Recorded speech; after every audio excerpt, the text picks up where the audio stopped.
जय महाकाल मेरे प्रिय मित्रों। प्रदोष क्यों किया जाता है? प्रदोष रखने के फायदे। पौराणिक कथानुसार चंद्र का विवाह दक्ष प्रजापति की 27 नक्षत्र कन्याओं के साथ संपन्न हुआ। चंद्र एवं रोहिणी बहुत खूबसूरत थी एवं चंद्र का रोहिणी पर अधिक स्नेह देख शेष कन्याओं ने अपने पिता दक्ष से अपना दुख प्रकट किया। दक्ष स्वभाव से ही क्रोधी प्रवृत्ति के थे और उन्होंने क्रोध में आकर चंद्र को श्राप दिया कि तुम क्षय रोग से ग्रस्त हो जाओगे। शनि शनि चंद्र क्षय रोग से ग्रसित होने लगे और उनकी कलाएं क्षीण होना प्रारंभ हो गई। नारद जी ने उन्हें मृत्युंजय भगवान आशुतोष की आराधना करने को कहा। तत्पश्चात दोनों ने भगवान आशुतोष की आराधना की। चंद्र अंतिम सांसें गिन रहे थे। चंद्र की अंतिम एकाधारी की भगवान शंकर ने प्रदोष काल में चंद्र को पुनर्जीवित का वरदान देकर उसे अपने मस्तक पर धारण कर लिया। अतः चंद्र मृत्यु तुल्य होते हुए भी मृत्यु को प्राप्त नहीं हुए। पुनः धीरे धीरे चंद्र स्वस्थ होने लगे और पूर्णमासी पर पूर्ण चंद्र के रूप में प्रकट हुए। प्रदोष में दोष यही था कि चंद्र क्षय रोग से था पीड़ित होकर मृत्यु तुल्य कष्टों को भोग रहे थे। प्रदोष का इसलिए भी किया जाता है कि भगवान शिव ने उस दोष का निवारण कर उन्हें पुनर्जीवन प्रदान किया। अतः हमें उस शिव की आराधना करनी चाहिए जिन्होंने मृत्यु को पहुंचे हुए चंद्र को मस्तक पर धारण किया था।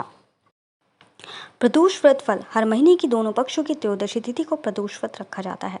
अलग अलग दिन पड़ने वाले प्रदोष की महिमा अलग अलग होती है। सोमवार का प्रदोष, मंगलवार को आने वाला प्रदोष और अन्यवार को आने वाला प्रदोष सभी का महत्व और अलग है। रविवार, जो प्रदोष रविवार के दिन पड़ता है उसे भानु प्रदोष या रवि प्रदोष कहते हैं। इस दिन नियम पूर्वक व्रत रखने से जीवन में सुख शांति और लंबी आयु प्राप्त होती है। रवि प्रदोष का संबंध सीधा सूर्य से होता है, अर्थात चंद्रमा के साथ सूर्य भी आपके जीवन में सक्रिय रहता है।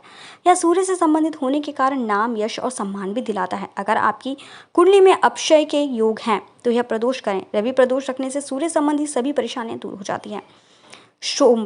सोमवार को त्रयोदशी तिथि आने पर इसे सोम प्रदोष कहते हैं। यह व्रत रखने से इच्छा अनुसार फल प्राप्ति होती है। जिसका चंद्र खराब असर दे रहा है उनको तो यह प्रदोष जरूर नियम पूर्वक रखना चाहिए, जिससे जीवन में शांति बनी रहेगी। अक्सर लोग संतान प्राप्ति के लिए यह व्रत रखते हैं। मंगलवार को जाने वाले इस प्रदोष को भौम प्रदोष कहते हैं। इस दिन स्वास्थ्य से संबंधित तरह की समस्याओं से मुक्ति पाई जा सकती है। इस दिन प्रदोष व्रत विधि पूर्वक रखने से कर्ज से छुटकारा मिल जाता है।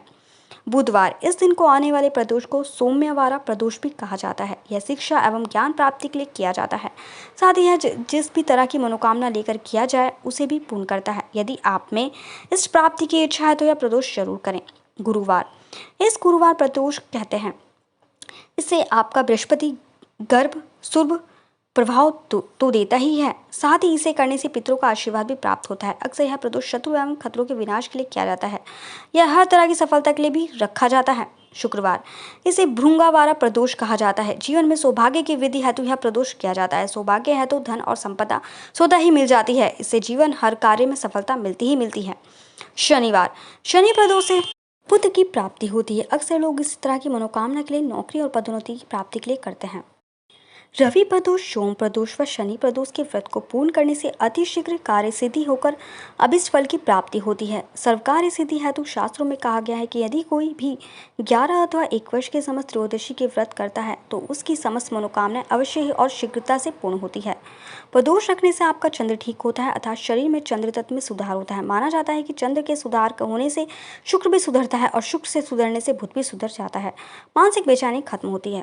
प्रदोष व्रत के क्या नियम है? सनातन धर्म के ग्रंथों के अनुसार त्रयोदशी तिथि यानी प्रदोष व्रत के दिन साधक या साधिका को प्रातः काल स्नान ध्यान कर आशुतोष भगवान शिव का स्मरण करना चाहिए और व्रत का संकल्प लेना चाहिए। पूजा या आराधना स्थल पर भगवान शिव की प्रतिमा या चित्र को स्थापित कर सनातन विधि विधान और पूर्ण भक्ति भाव से पूजा अर्चना करनी चाहिए। सुबह से लेकर शाम तक निराहार रहना चाहिए यानी दिन भर का उपवास करना चाहिए। बिना जल ग्रहण के यानी निर्जला उपवास और विशेष फलदायी माना गया है। व्रत की संध्या में पुनः भगवान शिव की पूजा और आरती करने के बाद केवल फलाहार करना चाहिए। नमक का सेवन बिल्कुल नहीं करना चाहिए। प्रदोष व्रत के दिन पुनः ब्रह्मचार्य का पालन करना चाहिए। इस दौरान तन मन और चित्त में लोभ, ईर्ष्या और क्रोध जैसे विकारों को नहीं लाना चाहिए। त्रयोदशी तिथि के अगले दिन यानी त्रयोदशी तिथि को भगवान शिव का विधि विधान से पूजा करने के बाद भोजन ग्रहण करना चाहिए। साधक या साधिका को प्रदोष व्रत के दिन सत्संग और कीर्तन का आयोजन करना चाहिए। दिन भर भगवान शिव के मंत्रों का जाप करना चाहिए।